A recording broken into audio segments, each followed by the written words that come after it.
ജാനിയുടെ സ്വന്തം കാശി. മഴ ആർത്തലച്ചു പെയ്യാൻ തുടങ്ങി. ഇടിയും മിന്നലും ഘോരമായ ശബ്ദങ്ങൾ ഭൂമിയിൽ സൃഷ്ടിക്കാൻ തുടങ്ങി.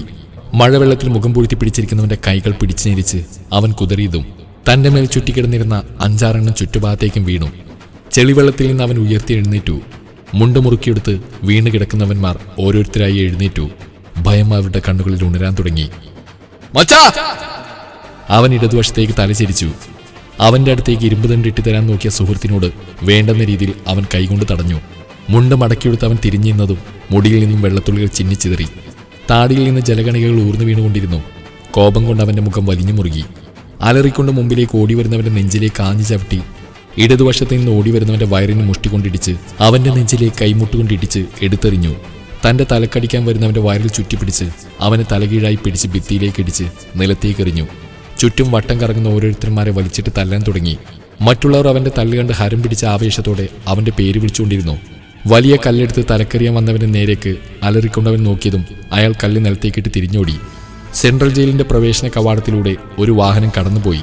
വാഹനത്തിൽ നിന്നും അയാൾ വേഗത്തിലിറങ്ങി ജയിൽ സൂപ്രണ്ടിന്റെ ഓഫീസ് ലക്ഷ്യമാക്കി നടന്നു. ജയിൽ സൂപ്രണ്ടിന്റെ മുറിയിലേക്ക് അയാൾ കാലെടുത്ത് വെച്ചതും പുതുതായി ചാർജെടുത്ത ജയിൽ സൂപ്രണ്ട് പരമേശ്വരൻ അയാളെ കണ്ട് പെട്ടെന്ന് എഴുന്നേറ്റ് സല്യൂട്ട് ചെയ്തു. മേശക്കരികിലെ ചെയറിലേക്ക് അയാൾ ഇരുന്നു. ജയിൽ സൂപ്രണ്ട് അയാളോട് സംസാരിക്കുകയായിരുന്നു. May come in sir? Yes, get in. പുറത്തു നിൽക്കുന്ന ജയിൽ വാർഡനെ നോക്കിക്കൊണ്ട് സൂപ്രണ്ട് പറഞ്ഞു. സാർ, അവൻ ഇന്നും അടി തുടങ്ങി. മുമ്പിലിരിക്കുന്ന വ്യക്തിയെ നോക്കാതെ അയാൾ പറയുന്ന കേട്ട് സൂപ്രണ്ടിന്റെ മുഖം വിളറി. പോലീസ് വാർഡൻ സൂപ്രണ്ടിന്റെ മുമ്പിലിരിക്കുന്ന വ്യക്തിയെ കണ്ടതും അയാൾക്ക് മുമ്പിൽ തടവുകാർ തമ്മിൽ സംഘർഷം നടക്കുന്നത് പറയേണ്ടി വന്നതിൽ ഒരു വിളറിയ മുഖത്തോടെ പോലീസ് സൂപ്രണ്ടിന്റെ മുമ്പിലിരിക്കുന്ന വ്യക്തിയെ വാർഡൻ സല്യൂട്ട് ചെയ്തു. അതിനുശേഷം തിടുക്കത്തോടെ വാർഡൻ പുറത്തേക്ക് പോയി. തടവുകാർ തമ്മിൽ ഈ അടി സ്ഥിരമായിട്ടുണ്ടാവാറുണ്ടോ? മുമ്പിലിരിക്കുന്ന വ്യക്തിയുടെ ഗാംഭീര്യം നിറഞ്ഞ സ്വരം കേട്ട് സൂപ്രണ്ട് പരമേശ്വരൻ ഒന്ന് വിരണ്ടു. സോറി സർ, ഇതിപ്പോൾ ആദ്യമായിട്ടാണ്. താനിവിടെ എന്നാണ് ചാർജ് എടുത്ത്? ജയിൽ സൂപ്രണ്ട് പരമേശ്വരനാകെ വിയർത്തു. 1 മന്ത്. അയാളുടെ വിറയലോടെയുള്ള സ്വരം കേട്ട് മുമ്പിലിരിക്കുന്ന വ്യക്തി പിന്നെയും ചോദ്യം തുടർന്നു. എന്നിട്ട് എത്ര അടി ഇവിടെ നടന്നു? ആദ്യമായിട്ടാണ് സാർ. ഓഹോ, ആരാണ് ഇവിടെ അടിയുണ്ടാക്കുന്നവൻ? ഒരു കൊലക്കേസിലെ പ്രതിയാണ് സാർ. സ്ഥിരമായിട്ട് അടിയുണ്ടാക്കാറുണ്ട് അവൻ? ഇല്ല സാർ, ഇന്ന് ആദ്യമായിട്ടാണ്. കള്ളം പറയുന്നോടാ! മുമ്പിലിരിക്കുന്ന DGP ഭാസ്കറിന്റെ ശബ്ദമുയർന്നു. ഞെട്ടലോടെ സ്വന്തം ഇരിപ്പിടത്തിൽ നിന്ന് പരമേശ്വരൻ എഴുന്നേറ്റു. ജയിൽ തടവുകാർ തമ്മിൽ അടിയുണ്ടാക്കിയ DGP അറിയിക്കണം തനിക്ക് അറിയില്ലടോ? അറിയാം സാർ. തൊണ്ടയിൽ നിന്ന് ഉമിനീരിറക്കിക്കൊണ്ട് രൗദ്രഭാവത്തോടെ നിൽക്കുന്ന ഭാസ്കരനെ നോക്കി അയാൾ വിറക്കുന്ന ദേഹത്തോടെ നിന്നു. എന്നാ ചെന്നവനെ പോയി പിടിച്ചോണ്ട് വാടോ. നട്ടിലുള്ള പോലീസുകാർ ഇവിടെ ഇല്ലെങ്കിൽ എന്റെ കൈബലെന്ന് ഞാൻ അവനെ അറിയിച്ചു കൊടുക്കും. ഓക്കെ സാർ, ഞാൻ വേഗം വരാം. ഡോ, ആരെയാണ് വിളിച്ചുകൊണ്ടുവരേണ്ടെന്ന് അറിയാലോ. ഞാനിവിടെ വന്നിട്ടുണ്ടെന്ന് പറയണ്ട. അറിയാം സാർ. 110, അവനെയാണ് എനിക്ക് വേണ്ടത്. ടേബിളിൽ ശക്തിയായി അടിച്ചുകൊണ്ട് ഭാസ്കരൻ പരമേശ്വരന്റെ ചെയറിലേക്കിരുന്നു. അയാൾ തിടുക്കത്തിൽ പോകുന്നത് നോക്കി ഭാസ്കർ ചെയറിലേക്ക് ചാരിയിരുന്നു. ഇയാൾക്ക് എങ്ങനെയാണ് 110 അടിയുണ്ടാക്കുന്നതെന്ന് അറിയുന്നത്? എന്റെ ശിവനെ, ഇനി അവന്റെ ദേഷ്യം കണ്ട് ഇങ്ങേരെന്റെ ജോലി തട്ടിത്തെറിപ്പിച്ചു തന്നെ. പേടിയോടെ പിറുപിറുത്തുകൊണ്ട് പരമേശ്വർ ജയിലിലെ ലൈബ്രറി കെട്ടിടവും കടന്ന് തടവുകാരുള്ള സെല്ലിലേക്കുള്ള വരാന്തയിലേക്ക് കടന്നു. മുഹമ്മദ്, എവിടെ അടി നടക്കുന്നത്? സെല്ലിലേക്ക് ഒരു കുറ്റവാളിയെ കൊണ്ടുവന്ന് കയറ്റി താഴിട്ട് പൂട്ടുന്ന മുഹമ്മദിന്റെ അടുത്തേക്ക് ചെന്നുകൊണ്ട് ചോദിച്ചു. എന്റെ പൊന്നു സാറേ, അങ്ങോട്ട് പോകാൻ നിൽക്കണ്ട. അവൻ ആകെ അടഞ്ഞ അവസ്ഥയിലാണ്. എന്താണ് ഉണ്ടായത്? എവിടെയാണോ ആ 110? അരിശത്തോടെയും അതിനേക്കാൾ അവനോടുള്ള ഭയത്തോടെയും പരമേശ്വരൻ പറഞ്ഞു. എന്റെ പൊന്നു സാറേ, അവനൊന്നും ചെയ്തില്ല. അടിയുണ്ടാക്കിയ പുതുതായിട്ട് വന്ന ആ 3 തടിമാടന്മാരാണ്. മയക്കുമരുന്ന് കേസിൽ വന്നില്ലേ, അവന്മാര് നമ്മുടെ തോമസേട്ടനെ തല്ലി. കാരണമൊന്നുമില്ല. ആ മനുഷ്യൻ പ്രാർത്ഥനാ മുറിയിലേക്ക് ദൈവനാമം ചൊല്ലി പോവുകയായിരുന്നു. നിനക്ക് രാമനാമം ചൊല്ലിക്കൂടാ എന്ന് പറഞ്ഞ് അങ്ങേരെ പിടിച്ച് ഒരുപാടങ്ങ് തള്ളി മുറ്റത്തേക്ക് എറിഞ്ഞു. എറിഞ്ഞത് ആരുടെ മുമ്പിലേക്കാ? അങ്ങേരെ സ്വന്തം മോനെ പോലെ കാണുന്ന സിംഗക്കുട്ടിയുടെ മുമ്പിലേക്ക്. അപ്പൊ തുടങ്ങിയ അടിയാണ് സാറേ. ഇത്ര നേരം ഈ മുറ്റത്തെ ചെളിവെള്ളത്തിലായിരുന്നു അടി. ഇപ്പൊ അടുക്കളയിലേക്ക് അവൻ ഒന്നിനെ അടിച്ചുകൊണ്ട് പോയിട്ടുണ്ട്. ബാക്കിയുള്ളവന്മാരെ പോലീസിൽ എടുത്തുകൊണ്ട് പോയി. ദാമോദരനാണല്ലേ ഇപ്പൊ സാറിന്റെ അടുത്ത് വന്ന് കാര്യം പറഞ്ഞേ. അവനൊക്കെ അവന്മാരുടെ ആളാണ്. പക്ഷേ ഞങ്ങളുടെ 110ന്റെ അടുത്ത് ഒരുത്തന്നെയും കളി നടക്കില്ല. എടോ, DGP വന്നിട്ടുണ്ടോ? DGP അല്ല, ഏത് മന്ത്രി വന്നാലും അവനൊരു ചുക്കുമില്ല. പരമേശ്വർ കനപ്പിച്ചെന്ന് നോക്കിയിട്ടും ഒരു കൂസലുമില്ലാതെ മുഹമ്മദ് അടുക്കള വശത്തേക്ക് അടി കാണാൻ പോയി. പരമേശ്വർ അയാൾക്കൊപ്പം വേഗത്തിൽ നടന്നു. അടുക്കളയുടെ അകത്തേക്ക് ചെന്ന പരമേശ്വരന്റെ കണ്ണ് തള്ളിപ്പോകുന്ന കാഴ്ചയായിരുന്നു മുമ്പിൽ. തിളച്ച സാമ്പാറിലേക്ക് അയാളുടെ തലമുക്കി ഉയർത്തുന്ന സിംഗക്കുട്ടിയുടെ മുഖത്തെ കോപം കണ്ട് പരമേശ്വർ തലക്ക് കയ്യും കൊടുത്തു നിന്നു. ദേഷ്യത്തിൽ വീണ്ടും വീണ്ടും ചോരയിലിക്കുന്ന അയാളുടെ മുഖം സാമ്പാറിൽ ആഴ്ത്തുന്ന അവനെ വിളിക്കാൻ പരമേശ്വർ ഭയപ്പെട്ടു. മുഖം കോപത്തിൽ വിറച്ചു നിൽക്കുന്ന അവനെ വിളിക്കാൻ അയാൾക്ക് ധൈര്യം തോന്നിയില്ല. അവന്റെ ചുറ്റുമുള്ള സുഹൃത്തുക്കളായ തടവുകാർ പറയുന്ന കേട്ട് അവൻ അയാളുടെ തല വീണ്ടും വീണ്ടും സാമ്പാറിൽ മുഖം പൊഴുത്തുമ്പോൾ മുറിയിൽ ദേഷ്യത്തോടെ ഇരിക്കുന്ന DGPയെയും സ്വന്തം ജോലി നഷ്ടപ്പെടുന്ന കൂടി ഓർത്തപ്പോൾ സകല ശക്തിയും എടുത്ത് പരമേശ്വർ വിളിച്ചു, കാശിനാഥൻ, കാശിനാഥൻ, കാശിനാഥൻ, കാശിനാഥൻ. പരമേശ്വറിന്റെ വിളി പോലും ചെവിക്കൊള്ളാതെ സാമ്പാറിൽ മുക്കിയെടുത്ത അയാളെ കാശിനാഥൻ കഴുത്ത് ഞെരിച്ച് കൈമുട്ടുകൊണ്ട് അയാളുടെ വയറ്റിലേക്ക് കുത്തി. അലറിക്കൊണ്ട് അയാൾ നിലത്തേക്ക് വീഴാൻ നോക്കിയപ്പോൾ കാശിനാഥൻ അവനെ എടുത്തെറിഞ്ഞു. കാശിനാഥൻ, ദയവ് ചെയ്ത് അടിയൊന്നും നിർത്തുന്നുണ്ടോ? പരമേശ്വരൻ അവനോട് തൊഴുതുകൊണ്ട് പറഞ്ഞു. പരമേശ്വരന്റെ വാക്കുകൾ അവഗണിച്ചുകൊണ്ട് അയാളെ പിടിച്ചു മാറ്റി അരിച്ചാക്കുകൾക്കിടയിലേക്ക് എടുത്തെറിഞ്ഞവന്റെ ഷർട്ടിന്റെ കോളർ പിടിച്ച് അയാളെ അടുക്കളയുടെ പുറത്തേക്ക് വലിച്ചുകൊണ്ടുപോകാൻ തുടങ്ങി. കാശിനാഥൻ, മതി അയാൾ തല്ലിയത്! അമർഷത്തോടെ പരമേശ്വരൻ പറയുന്ന കേൾക്കാതെ കാശിനാഥൻ അടികൊണ്ടവന്റെ ഷർട്ടിന്റെ കോളർ പിടിച്ച് എഴുന്നേൽപ്പിച്ച് അവനെ ജയിലിലെ കുറ്റവാളികളുടെ ആശുപത്രിയിലേക്ക് വലിച്ചുകൊണ്ടുപോയി. മഴയിലൂടെ കൊണ്ടുപോകുമ്പോൾ മേലാകെ പൊള്ളുന്ന അയാൾ അലറുന്നുണ്ടായിരുന്നു. ജയിലിലെ തടവുകാർക്കുള്ള ആശുപത്രിയുടെ വരാന്തയിലൂടെ കാശിനാഥൻ അയാളുടെ ഷർട്ടിൽ പിടിച്ച് വലിച്ചുകൊണ്ടുപോയി. അകത്ത് തോമസിന്റെ തലയിലെയും കൈയിലെയും മുറിവിൽ ഡ്രസ് ചെയ്ത് കൊടുക്കുകയായിരുന്നു മെയിൽ നേഴ്സ്. തോമസിന്റെ ദേഹത്തുള്ള മുറിവുകൾ കണ്ടപ്പോൾ കരി കയറി കാശി അയാളുടെ മൂക്കിനിട്ട് വലത് കൈ ചുരുട്ടി അടിക്കാൻ തുടങ്ങി. പരമേശ്വരനും കുറച്ച് പോലീസുകാരും കാശിയെ വന്ന് ചുറ്റിപ്പിടിച്ച് അടികൊള്ളുന്നവരിൽ നിന്ന് അകറ്റി മാറ്റി. നീയൊക്കെ ആരാണെന്നാടാ നിന്റെയൊക്കെ വിചാരം? ഈ കാശി ഇവിടെ ഉള്ളപ്പോ എന്റെ ആളുകളെ തല്ലാൻ വന്നാലുണ്ടല്ലോ, ഏതവനായാലും അവനൊന്നും കുടുംബത്തെത്തില്ല, അറത്ത് കളയുന്നായേ. കാശിനാഥന്റെ ഗാംഭീര്യം നിറഞ്ഞ സ്വരം അവിടെ ഉയർന്നു. അത് കേട്ട് തോമസിന്റെ അപ്പുറത്തെ ബെഡുകളിൽ അവന്റെ അടികൊണ്ട് കിടക്കുന്നവന്മാർ ഞെട്ടലോടെ അവനെ ഭയത്തോടെ നോക്കി. നിന്റെയൊക്കെ അച്ഛന്റെ പ്രായമില്ലടാ ഇദ്ദേഹത്തിന്. നിന്നെയൊക്കെ എന്ത് ചെയ്തിട്ടാണടാ ഞങ്ങളുടെ തോമസ് ഏട്ടനെ നീയൊക്കെ കൂടി തള്ളിച്ചതച്ചേ? ഈ കാശിനാഥൻ ആരാണെന്ന് എനിക്കൊന്നും അറിയില്ല. ഞാൻ സ്നേഹിക്കുന്നവരെയോ എന്നെ സ്നേഹിക്കുന്നവരെയോ ആരെങ്കിലും എന്തെങ്കിലും ചെയ്താ പറഞ്ഞു തീർക്കാൻ കാശിക്ക് അറിയില്ല. അടിച്ചൊതുക്കിയേ, കാശിക്ക് ശീലമുള്ളൂ. പോലീസുകാരുടെ പിടിയിൽ നിന്ന് കുതിരിക്കൊണ്ട് കാശി അലറിക്കൊണ്ട് പറഞ്ഞു. നിങ്ങളിൽ ആരെങ്കിലും ഇവിടെ വന്നപ്പോ ഞങ്ങൾ ആരെങ്കിലും വെറുതെ വന്ന് തല്ലിയോടാ? ഒരു കാരണവുമില്ലാതെ ഒരു മനുഷ്യനെ തല്ലാൻ ആരാടാ നിനക്കൊക്കെ അധികാരം തന്നേ? എന്റെ ആളുകൾ ആരെങ്കിലും ഇനി തല്ലുന്ന ഞാൻ കണ്ടാലുണ്ടല്ലോ, കാശിനാഥന്റെ കൈയുടെ ചൂട് നീയൊക്കെ ഇനിയും അറിയും. നിന്റെ ആ വയസ്സായ കിളവനെ ഇരിക്കുന്ന തോമസിനെയും കൊന്നിട്ട് ഞാൻ ഇവിടുന്ന് പോവും. ഇവനെ തല്ലിയതിനല്ലേ നീ എന്നെ തല്ലിയ? കൊല്ലും ഞാനിവനെ. നീ സ്നേഹിക്കുന്ന ആരും ജീവിച്ചിരിക്കാൻ പാടില്ല. അടികൊണ്ടവൻ നിലത്തുനിന്ന് ദേഷ്യത്തോടെ പറഞ്ഞുകൊണ്ട് എഴുന്നേറ്റ് ബെഡിലിരിക്കുന്ന തോമസിനടുത്തേക്ക് പാഞ്ഞു ചെന്നു. I will kill you bastard. കാശി ഉറക്കെ പറഞ്ഞുകൊണ്ട് ശക്തിയായി കുതിരിക്കൊണ്ട് അലർച്ചയോടെ അയാളുടെ നെഞ്ചിലേക്ക് ആഞ്ഞു ചവിട്ടി. പോലീസുകാർ കാശിയെ വന്ന് ചുറ്റിപ്പിടിച്ചു. പക്ഷെ അവൻ കുതിരി മാറിക്കൊണ്ട് നിലത്ത് കിടക്കുന്നവനെ കഴുത്തിൽ പിടിച്ച് അയാളുടെ മൂക്കിന് കൈ ചുരുട്ടി ഇടിച്ചുകൊണ്ടിരുന്നു. Tell me this won't happen again. Tell me, you rascal. കാശിയുടെ അടിയിൽ അയാൾ ബോധം കെട്ടപ്പോൾ പോലീസുകാർ അയാളെ തൂക്കിയെടുത്ത് പുറത്തേക്ക് കൊണ്ടുപോയി. മുഖം പൊത്തി കാശി തോമസിന്റെ അടുത്ത് ബെഡിലിരുന്നു. തന്റെ അടുത്തിരിക്കുന്ന തോമസ് അവന്റെ തോളിൽ പിടിച്ചു. കാശി അയാളുടെ മുഖത്തേക്ക് അരിവോടെ നോക്കി പതിയെ കൈകൾ ഉയർത്തി. അയാളുടെ തലയിലെ മുറിവ് ഡ്രസ് ചെയ്തതിലും കൈത്തണ്ടയിലും പതിയെ തലോടി. കാശിയുടെ കണ്ണിൽ അടങ്ങാത്ത കോപത്തിന്റെ കനൽ വീണ്ടും എരിയുന്ന കണ്ട് തോമസ് ഭയന്നു. അടങ്ങാത്ത കോപത്തെ പുറത്തേക്കെടുത്ത് വീണ്ടും അടിക്കാൻ പോവാൻ ഒരുങ്ങുന്ന കാശിയെ ഇറുകെ ചുറ്റിപ്പിടിച്ച് തോമസ് നെഞ്ചിലേക്ക് ചേർത്തു. അവൻ കുതിരിമാറാൻ ഒരുങ്ങുമ്പോൾ തോമസ് അവൻ ഇറുകെ പിടിച്ചു. തിളച്ചുയരുന്ന അവന്റെ കോപം ചുടുകണ്ണീരായി മിഴികളിൽ നിന്ന് ഊർന്നു വീണുകൊണ്ടിരുന്നു. കാശി, ഒന്നടങ്ങു മോനെ, ഇനി അയാളെ തല്ലിയ ചത്തുപോകും. എന്റെ കുഞ്ഞ്, ഇനി അയാളെ അടിക്കാൻ പോകണ്ട. എനിക്കൊരു കുഴപ്പമില്ല. പ്രാർത്ഥനാമുറിയിൽ അദ്ദേഹം ഇരുന്ന് പ്രാർത്ഥിക്കുന്നുണ്ട്. അദ്ദേഹത്തെ ഓർത്തെങ്കിൽ നീ ഒന്നടങ്ങു മോനെ. അവന്റെ മുടിൽ തലോടിക്കൊണ്ട് തോമസ് പറഞ്ഞുകൊണ്ടിരുന്നു. എന്ത് കുഴപ്പമില്ലെന്ന്? ചേട്ടന് മേൽ ഇത്രയും മുറിവാക്കി അവനൊന്നും വെറുതെ വിടാൻ പാടില്ല. നന്നായുള്ളൂ രണ്ടു കൊടുത്ത്. കാശിയുടെ സുഹൃത്ത് ബാലു അരിശത്തോട് പറഞ്ഞു. അതെ അതെ, ഇവന്റെ അഹങ്കാരം ഇന്നത്തോട് തീർന്നോളൂ. മറ്റവന്മാർക്ക് കാശി അന്ന് കൊടുത്ത പോലെ വെറുകൊളി കൊണ്ട് മേലും ഉറക്കേണ്ടതായിരുന്നു. ഒപ്പമുണ്ടായിരുന്ന സഹതടവുകാരൻ വിഷ്ണു പറഞ്ഞു. കൂടെയുള്ളവരും അതൊക്കെ ഏറ്റു പറഞ്ഞുകൊണ്ടിരുന്നു. ഒന്ന് നിർത്തുന്നുണ്ടോ? ഒറ്റൊന്നിനെ ഇവിടെ കണ്ടുപോരുത്. അവനെ എരിയേറ്റി വിടാനായി നടന്നോളൂ എല്ലാം. പോടാ അവിടുന്ന്. തോമസിന്റെ ശബ്ദമുയർന്നു. എല്ലാവന്മാരും ചമ്മലോടെ ചുറ്റും നോക്കി ചിരിച്ചു. ഞങ്ങളൊന്നും പറഞ്ഞില്ലേ? അവരെല്ലാവരും കൂട്ടത്തോടെ തൊഴുകയോടെ പറഞ്ഞതും കാശി ഉറക്കെ ചിരിച്ചു. അവന്റെ മുഖത്ത് ചിരി കണ്ട് തോമസിന്റെ മുഖത്തും അവിടെ നിൽക്കുന്ന പോലീസുകാരുടെയും സഹതടവുകാരുടെയും മുഖത്തേക്കും ആ ചിരി പടർന്നു. കാശി ഇരുകൈകൾ കൂട്ടിച്ചേർത്ത് മുകളിലേക്ക് ഉയർത്തി ഞെട്ടുപൊട്ടിച്ചു. കോൺസ്റ്റബിൾ മുഹമ്മദ് ചിരിച്ചുകൊണ്ട് നേരെ നോക്കിയത് പരമേശ്വരന്റെ മുഖത്തേക്കാണ്. മുഹമ്മദേ, ഇപ്പൊ അടിയൊക്കെ കഴിഞ്ഞില്ലേ? ഞാനൊരു മുതലിനെ ആ ഓഫീസ് റൂമിൽ ഇരുത്തിയാണ് പോന്നിരിക്കുന്നത്. ഇനി ഇവനെയും കൊണ്ട് ഞാൻ ചെന്നില്ലെങ്കിൽ അങ്ങേര് ഇങ്ങോട്ട് വന്ന് എൻ്റെ ജോലിയുടെയും കാര്യത്തിൽ തീരുമാനമാക്കും. സാറിന് വേറെ പണിയൊന്നുമില്ലേ? അങ്ങേർക്ക് അവനെ കാണണമെങ്കിൽ അവനെ കാണാൻ ഇങ്ങോട്ട് വന്നോളൂ. അവനല്ല പോലീസുകാരുടെ മേധാവി. താനും ഞാനൊക്കെ സല്യൂട്ട് ചെയ്യേണ്ടത് അങ്ങേരെയാണ്, അല്ലാതെ ഗുണ്ടായിസം കാണിച്ചു നടക്കുന്ന ഇവനെ പോലുള്ളവന്മാരല്ല. ഞങ്ങളുടെ കാശി എന്ത് ഗുണ്ടായിസം കാണിച്ചെന്നാണ് സാറി പറയുന്നത്? ഇത്രയും പോലീസുകാർ അവൻ്റെ കൂടെ നിൽക്കണമെങ്കിൽ അവൻ സത്യത്തിന്റെ ഹീറോ ആയതുകൊണ്ടാണ്.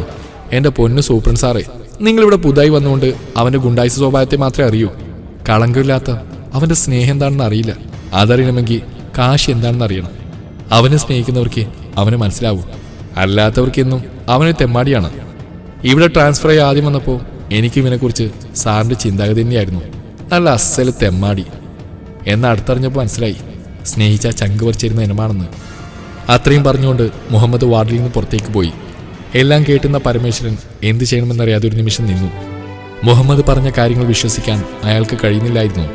കാരണം മുന്നിൽ കണ്ട കാശി ഒരു തെരുവ് ഗുണ്ടയെ പോലെ തന്നെയാണ്. പക്ഷേ സുഹൃത്തുക്കളോടൊപ്പം ചിരിയോടെ തമാശ പറഞ്ഞ് പൊട്ടിച്ചിരിക്കുന്ന കാശിയെ കാണുമ്പോൾ മുഹമ്മദ് പറഞ്ഞ കാര്യങ്ങൾ വിശ്വസിക്കാതിരിക്കാൻ അയാൾക്ക് തോന്നിയില്ല. അത്രയ്ക്കും ശാന്തമായിരുന്നു കാശിയുടെ മുഖം. പരമേശ്വർ മെല്ലെ കൂട്ടുകാരോടൊപ്പം സംസാരിച്ചിരിക്കുന്ന കാശിയുടെ അടുത്തേക്ക് നീങ്ങി. കാശി.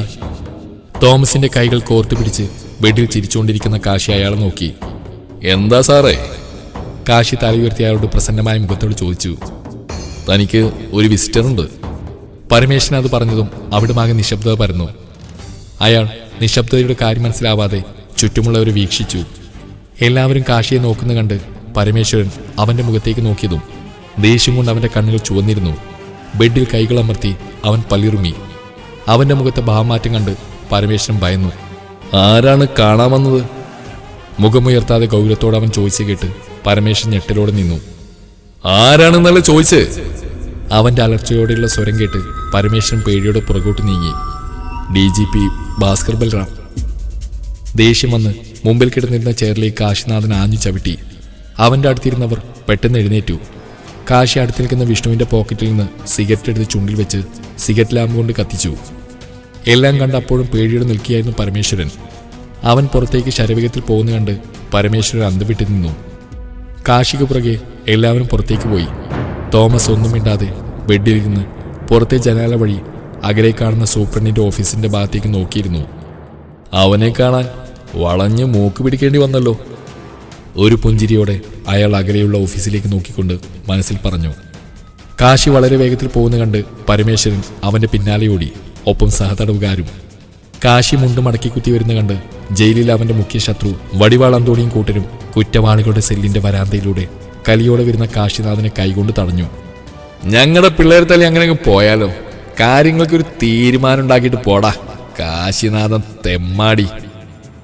അയാൾ മുറ്റത്തേക്ക് നോക്കി മുറുക്കി തുപ്പിക്കൊണ്ട് പറഞ്ഞതും കോപത്തോടെ അവനെ കാശിനാഥൻ മുറ്റത്തെ ചെളിവെള്ളത്തിലേക്ക് എടുത്തെറിഞ്ഞു. അയാൾ ചെളിയിലേക്ക് ചെന്ന് വീണു. കാശി അതിവേഗത്തിൽ നടന്നതും അന്തോണിയുടെ കൂടെയുള്ളവന്മാർ ഒരുമിച്ചലറി. മുറ്റത്തേക്ക് ഇറങ്ങിയ കാശി തിരിഞ്ഞു നോക്കി. നിലത്തു നിന്നും ഉരുളം കല്ലുകൾ എടുത്തതും അവന്മാരെല്ലാം പല വഴിയായി ഓടി. ഓടിപ്പോകുന്നവന്മാരെ ഉന്നം വെച്ച് കാശി എറിഞ്ഞു. എല്ലാത്തിൻ്റെയും പുറത്തും മണ്ടയിലും ഓരോ കല്ലുകൾ ചെന്നിടിച്ചു. അവന്മാരുടെ ഓട്ടം കണ്ട് കാശിയുടെ കൂട്ടുകാർ ഉറക്കെ ചിരിച്ചു. കാശി അപ്പോഴേക്കും ശരവേഗത്തിൽ സൂപ്രണ്ടിന്റെ ഓഫീസ് റൂം ലക്ഷ്യമാക്കി നടന്നിരുന്നു. ഡാ എഴുന്നേറ്റ് പോടാ അന്തോണി. കാശിയുടെ കൂട്ടുകാരെല്ലാം ഒരുമിച്ച് മുറ്റത്തെ മഴവെള്ളത്തിലെ ചളിയിൽ മുങ്ങിക്കിടക്കുന്നവനെ നോക്കിക്കൊണ്ട് ഉറക്കെ പൊട്ടിച്ചിരിച്ചുകൊണ്ട് പറഞ്ഞു. കാശിയുടെ പുറകെ ഓടുകയായിരുന്നു പരമേശ്വരൻ. കലിപ്പോടെ നടന്നു വരുന്ന കാശിയെ കണ്ട് അവന്റെ എതിർവശത്തൂടെ നടന്നു വരുന്ന മുഹമ്മദ് നിന്നു. മുഖം ദേഷ്യം കൊണ്ട് മുറുകിയതുകൊണ്ട് മുഹമ്മദ് കാശിയോടൊന്നും ചോദിക്കാതെ പുറകെ വരുന്ന പരമേശ്വരനെ നോക്കി. എന്താ സാറേ, അവനാകെ ദേഷ്യത്തിലാണല്ലോ പോകുന്നത്? അതേടോ, ഞാൻ DGP വന്നെന്ന് പറഞ്ഞപ്പോൾ മുമ്പിൽ കിടക്കുന്ന ചെയർ ചവിട്ടിത്തെറിപ്പിച്ച് പോന്നാണ്. സാറിനോട് ഞാൻ പറഞ്ഞല്ലേ DGP വന്ന് അവനോട് പറയേണ്ടെന്ന്. DGP എന്നല്ല, കാശിനാഥൻ കാണാൻ ഇവിടെ വിസിറ്റേഴ്സ് വന്ന പോലീസുകാർ അവർ തിരിച്ചയക്കാറാണ് പതിവ്. കാണാൻ അവൻ അങ്ങോട്ട് പോവില്ല. മുമ്പിൽ എന്താണോ ഉള്ളത് അത് ദേഷ്യം കൊണ്ട് എടുത്തെറിഞ്ഞിരിക്കും.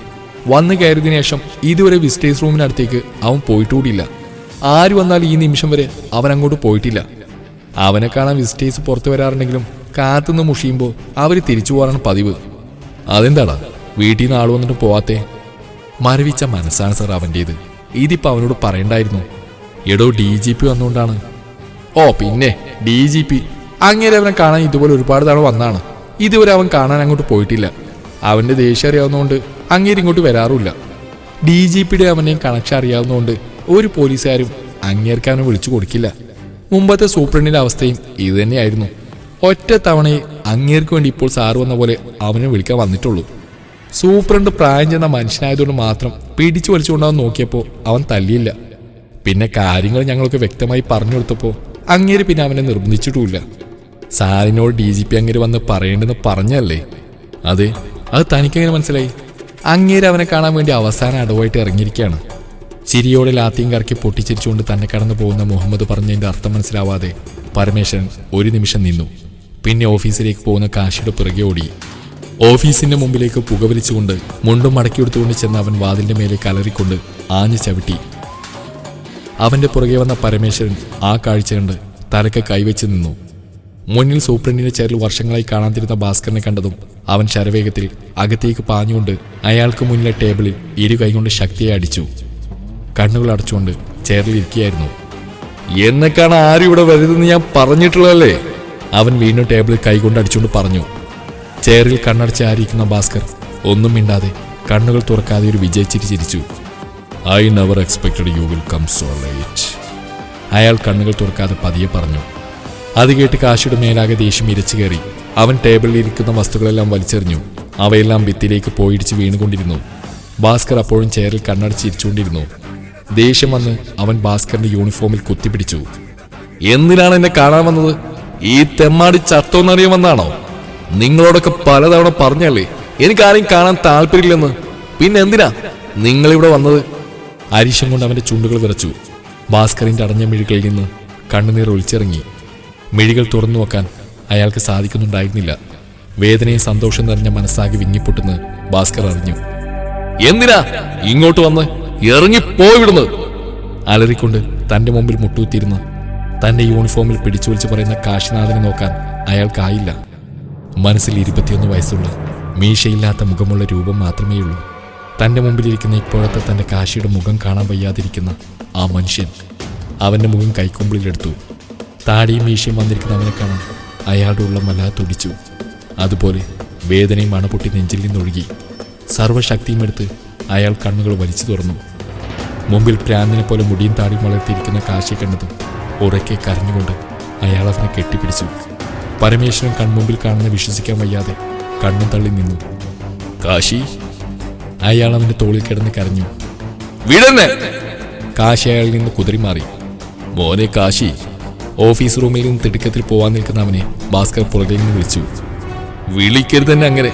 നിങ്ങളുടെ കാശി മരിച്ചു. ഞാനിപ്പോ പഴയ കാശിയല്ല, കൊലപാതകിയാണ്. കൊലപാതകി! അങ്ങനെയൊന്നും പറയല്ലേ മോനെ. പിന്നെ ഞാൻ എന്തോ പറയണം? ഒരു കൊലപാതകം പോലും ചെയ്യാത്ത ഞാൻ ഈ സമൂഹത്തിന് മുമ്പിൽ, എന്നെ സ്നേഹിച്ചിരുന്ന നിങ്ങളെല്ലാവരുടെയും മുമ്പിൽ കൊലപാതകിയാണ്. അങ്ങനെയൊന്നും പറയല്ലേ മോനെ. പിന്നെ ഞാൻ എന്തോ പറയണം? ജീവിതത്തിൽ എൻ്റെ ഏറ്റവും വലിയ സ്വപ്നം നടക്കുന്ന അന്ന് എല്ലാം തകർന്നവനെ പോലെ എനിക്ക് നിൽക്കേണ്ടി വന്നു. കയ്യിൽ വിലങ്ങണിച്ചുകൊണ്ട് പോകുമ്പോൾ ഞാനൊരു തെറ്റും ചെയ്തിട്ടില്ലെന്ന് നിങ്ങളെല്ലാവരുടെ അടുത്തേക്ക് വിലങ്ങണിച്ച കൈകളോട് ഓടി വന്ന് കരഞ്ഞുകൊണ്ട് പറഞ്ഞപ്പോഴും എന്നെ സ്നേഹിക്കുന്ന നിങ്ങളെല്ലാവരും നിസ്സഹായരായി നിന്നു. തെളിവുകളെല്ലാം എനിക്ക് എതിരായി. അവസാനം കോടതിയിൽ 21കാരന്റെ തലയിൽ കൊലപാതകി എന്ന് മുദ്രകുത്തി 5 വർഷം ഈ ജയിലിൽ തളച്ചിടാൻ കൊണ്ടുവന്നു ഈ ഒറ്റയാണ്, ഈ കാശിനാഥനെ. ഞാൻ പിന്നെ ഇങ്ങനെയല്ലാതെ പിന്നെ എങ്ങനെ പെരുമാറണം? മോനെ, നീ എന്തിനാണ് ഞങ്ങളിൽ നകന്നു പോകുന്നത്? എല്ലാം നമുക്ക് ശരിയാക്കാം. എന്നാൽ ശരിയാക്കിയതായോ? എല്ലാം ആദ്യം മുതൽ എന്റെ കൈകളിലേക്ക് തിരിച്ചു വെച്ചതായോ?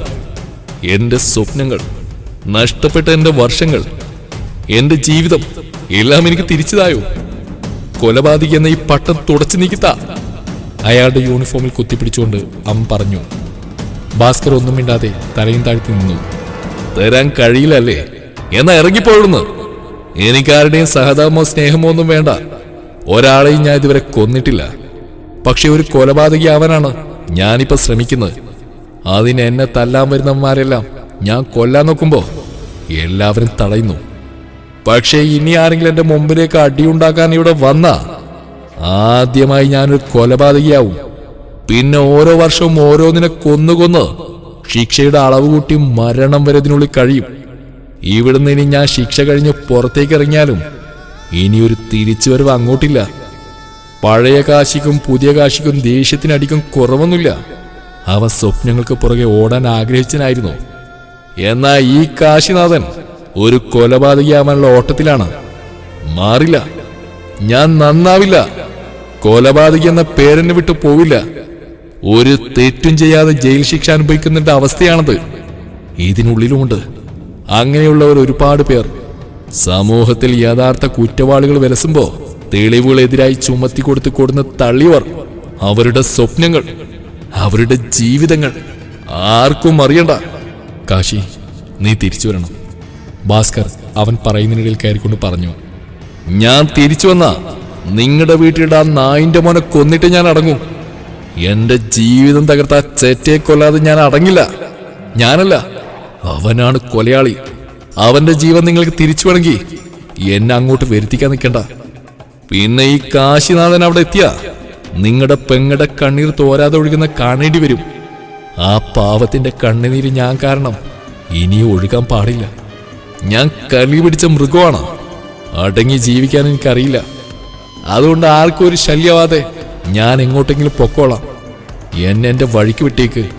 അവൻ പുറത്തേക്ക് തിടുക്കത്തിൽ നടക്കാൻ തുടങ്ങി. ഭാസ്കർ അവന്റെ മുമ്പിലേക്ക് ഓടിപ്പോയി നിന്നു. നീ വരണം, ഞങ്ങളെല്ലാവരും അത് ആഗ്രഹിക്കുന്നു. ഞങ്ങളുടെ സിംഗക്കുട്ടി ഞങ്ങൾക്ക് വേണം. എന്നെ ബാസുപ്പാന്ന് വിളിച്ച് ഓടി വരുന്ന ഞങ്ങളുടെ കാശിയായി, കട്ടക്കരിപ്പനായി നീ തിരിച്ചു വരണം. ആ പഴയ കാശിയായി, ഞങ്ങളുടെ കാശിനാഥനായിട്ടല്ല, കരിനാഥനായി നീ തിരിച്ചു വരണം. ഞാൻ വരില്ല, വരില്ല, ഇറങ്ങി പോയിടുന്ന. അവൻ അത് പറഞ്ഞ് ഭാസ്കരനെ തള്ളി മാറ്റി. ഭാസ്കറിന്റെ ഫോൺ ശബ്ദിച്ചു. അയാൾ ഫോൺ പാന്റിന്റെ പോക്കറ്റിൽ നിന്നെടുത്ത് ഫോണിലെ ഡിസ്പ്ലേയിലേക്ക് നോക്കിയതും വിളിക്കുന്ന വ്യക്തിയുടെ പേര് കണ്ട് പുഞ്ചിരിച്ചുകൊണ്ട് ഫോൺ കാശിക്ക് നേരെ കാണിച്ചു. ദേഷ്യത്തോടെ നിൽക്കുന്ന കാശിയുടെ മുഖം ആ പേര് കണ്ട് ശാന്തമായി. അവന്റെ കണ്ണിൽ നിന്ന് 2 തുള്ളി കണ്ണുനീർ കവിളിലൂടെ ഊർന്നിറങ്ങി. ഭാസ്കർ കോൾ എടുത്തു. മോനെ കാശി. ഫോണിൽ നിന്നൊരു സ്ത്രീ ശബ്ദം പുറത്തേക്ക് വന്നതും ശില കണക്കെ കാശിനാഥൻ തറഞ്ഞു നിന്നു. മിഴികൾ പോലും വെട്ടാതെ ആ ശബ്ദം കേട്ട് അവനൊന്നും മിണ്ടാതെ നിന്നു. തുടരും ഈ കഥയുടെ ബാക്കി ഭാഗം നാളെ ഇതേ സമയം. ഇത് വെറുമൊരു ആക്ഷൻ കഥയല്ല. കാശി ജയിലായതിനു പിന്നിൽ വലിയൊരു കഥയുണ്ട്. അവന്റെ പ്രണയമുണ്ട്, വിരഹമുണ്ട്, ചതിയുണ്ട്. കാത്തിരിക്കാം എന്താണെന്നറിയാം.